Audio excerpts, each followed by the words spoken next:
आप देखना शुरू कर चुके हैं टीवी 24 नेटवर्क और मैं हूं आपके साथ आकांक्षा यादव। बिहार में लगातार सियासी बयार बह रही है और इस चुनावी बयार में अब तेज गति से रैलियां और सभाएं की जा रही हैं। इसी कड़ी में बीते कल कांग्रेस सांसद राहुल गांधी के बिहार दौरे ने हर किसी को दंग कर दिया। जहां राहुल गांधी के बिहार दौरे से कथित तौर पर बिहार एनडीए की सरकार में हलचल तेज हो गई है, वहीं इससे पहले राहुल गांधी के दौरे को कैंसिल किया गया था, जिसके बाद जब राहुल गांधी दरभंगा पहुंचे तो पहले से तय कार्यक्रम में जाने से उन्हें रोक दिया गया और राहुल गांधी को छात्र संवाद के लिए अंबेडकर छात्रावास जाना था।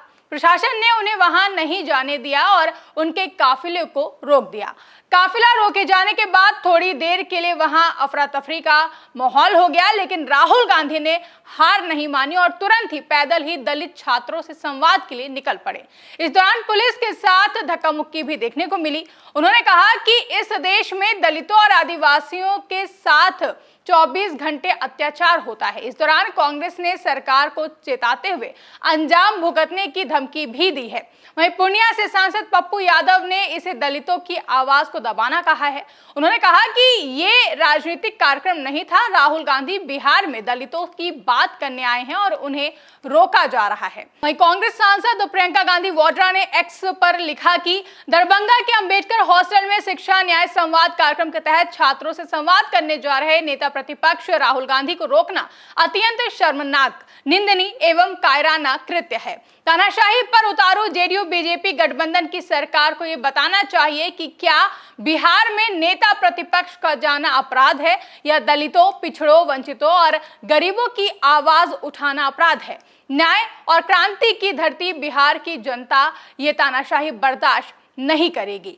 इससे पहले राहुल गांधी ने सोशल मीडिया प्लेटफॉर्म एक्स पर वीडियो शेयर करते हुए लिखा कि बिहार में एनडीए की डबल इंजन धोखेबाज सरकार मुझे अंबेडकर हॉस्टल में दलित और पिछड़े छात्रों से बातचीत करने से रोक रही है। संवाद कब से अपराध हो गया? नीतीश जी, आप किस बात से डर रहे हैं? क्या बिहार में शिक्षा और सामाजिक न्याय की स्थिति छुपाना चाहते हैं? वहीं कांग्रेस नेता जयराम रमेश ने सोशल मीडिया प्लेटफॉर्म एक्स पर लिखा कि घबराई हुई और हताश बिहार की जेडीयू बीजेपी सरकार ने नेता विपक्ष राहुल गांधी को दरभंगा के अंबेडकर छात्रावास में शिक्षा न्याय संवाद के तहत दलित, पिछड़े, अति पिछड़े, आदिवासी और अल्पसंख्यक छात्रों से मिलने से रोकने की पूरी कोशिश की, लेकिन इसके बावजूद राहुल गांधी वहां पहुंचे और ऊर्जा से भरे बिहार के नौजवानों के बीच 3 प्रमुख मांगों को दोहराया, जिन्हें वे लगातार उठाते रहते हैं। देश भर में जातिगत जनगणना को सही तरीके से कराया जाए, 50% आरक्षण की सीमा को तोड़ा जाए और निजी कॉलेजों व विश्वविद्यालयों में भी आरक्षण लागू हो। SC/ST सब प्लान को पूरी तरह लागू किया जाए। वहीं कांग्रेस नेता रितु चौधरी ने कहा कि देश में ये हालात हो गए हैं कि जननायक राहुल गांधी को देश के छात्रों से मिलने नहीं दिया जा रहा है।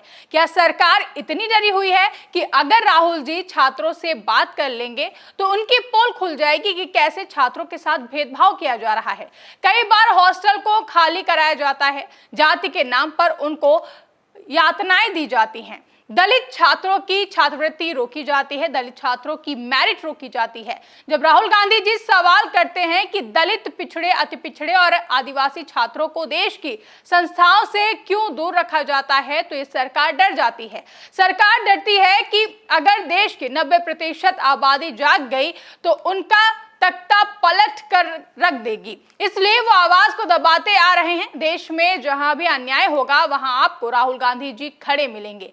ये सरकार कितनी भी कोशिश कर ले, वो राहुल गांधी जी को रोक नहीं सकती। जाहिर है कि राहुल गांधी के दरभंगा में कार्यक्रम रोकने पर पूरी कांग्रेस ने बिहार की एनडीए सरकार को निशाने पर लिया।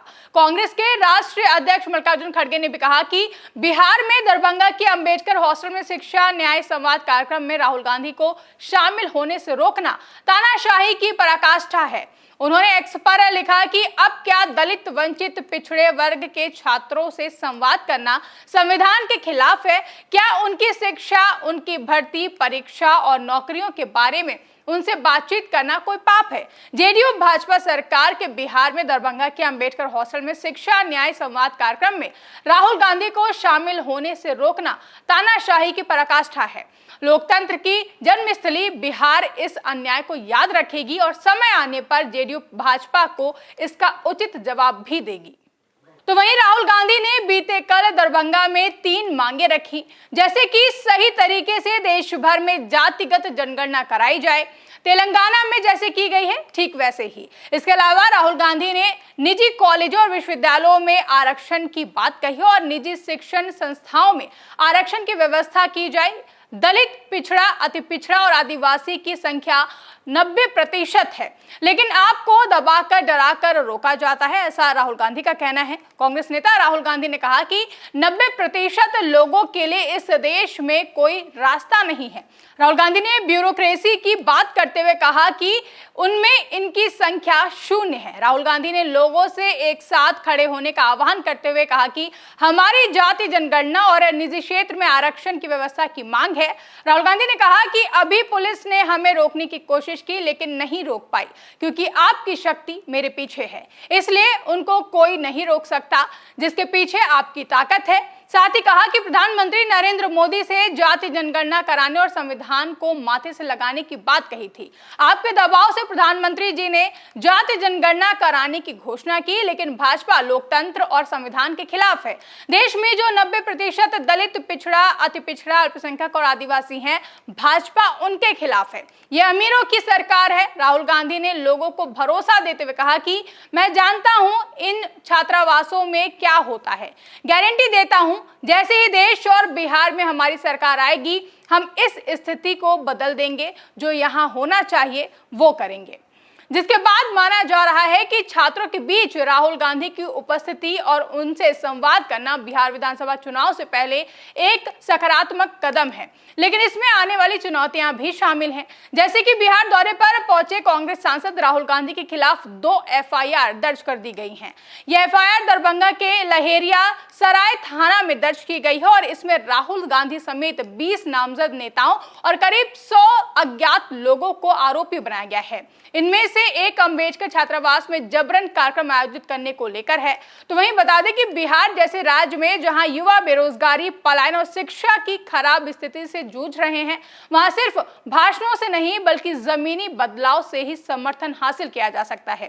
कुल मिलाकर कांग्रेस सांसद राहुल गांधी पर भले ही एफआईआर दर्ज कर दी गई हो, लेकिन राहुल गांधी के इस दौरे से ये साफ है कि कांग्रेस अब युवाओं को केंद्र में रखकर अपनी राजनीति को आगे बढ़ाना चाहती है। छात्रों के बीच लगे नारों ने भले ही क्षणिक तनाव उत्पन्न किया हो, लेकिन यह भी दर्शाता है कि युवा वर्ग अब चुप नहीं बैठना चाहता है।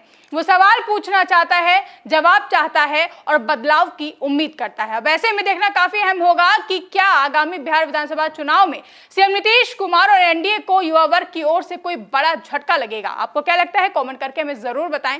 साथ ही ऐसी तमाम बड़ी खबरों के लिए आप बने रहे टीवी 24 नेटवर्क के साथ।